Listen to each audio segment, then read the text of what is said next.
The Vatican released a massive 40,000-word encyclical called Magnifica Humanitas. It's an ancient institution weighing in on the most modern crisis we face: artificial intelligence. When AI practitioner Basil Puglisi sat down to read it, he felt a strange, uncomfortable pressure, suddenly dressed in the language of the Catholic Church. Two dangerous questions immediately hit him. Did the Vatican copy his published frameworks? Or worse, did the Pope use AI to write a moral document about AI? Frustration often speaks before judgment arrives. Instead of sitting with those feelings, Puglisi did what a lot of people do when they want quick answers. He looked for a technological shortcut to give him objective proof. He ran the entire papal document through a premier AI and plagiarism detection tool to see if the machine would validate his suspicions. The results came back screaming red. The scanner flagged almost every chapter, reporting a massive 98% plagiarism match against hundreds of websites. Look at this scan of Chapter 3, which addresses artificial intelligence. The tool returns likely AI, 72% confident. On the surface, this gives you exactly what you need to declare a Vatican scandal. You have numbers, percentages, and it looks like absolute proof. An unguided user would screenshot these numbers, post them online, and walk away believing a false reality dictated entirely by a machine's output. Puglisi didn't post it because he practices something called method governance. This is the strict requirement that a human being must actively audit, interpret, and challenge a machine's output before accepting it as truth. When he audited the plagiarism score, he looked at the matched websites.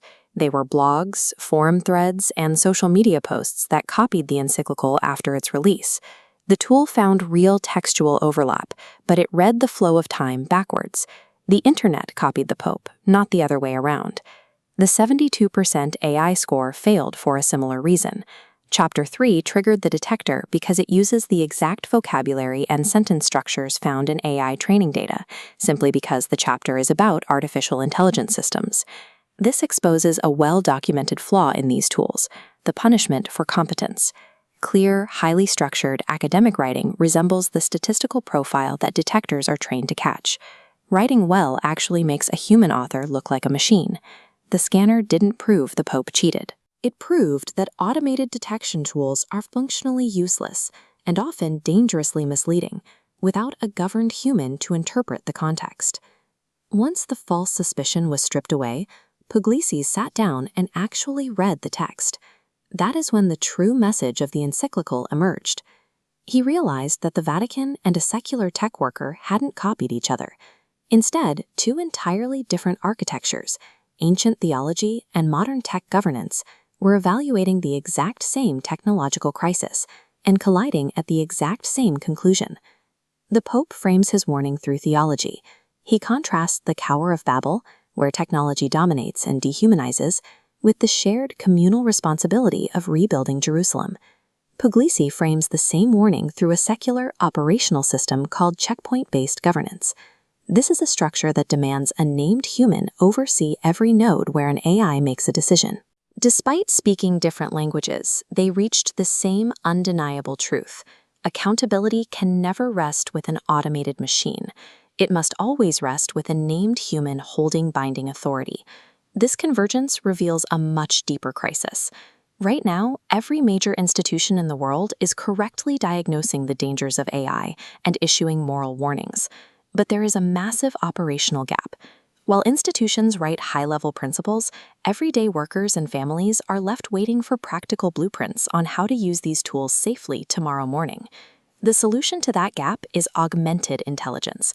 This means utilizing AI to achieve massive reach and speed, while keeping the output safe by anchoring it entirely in strict human authority.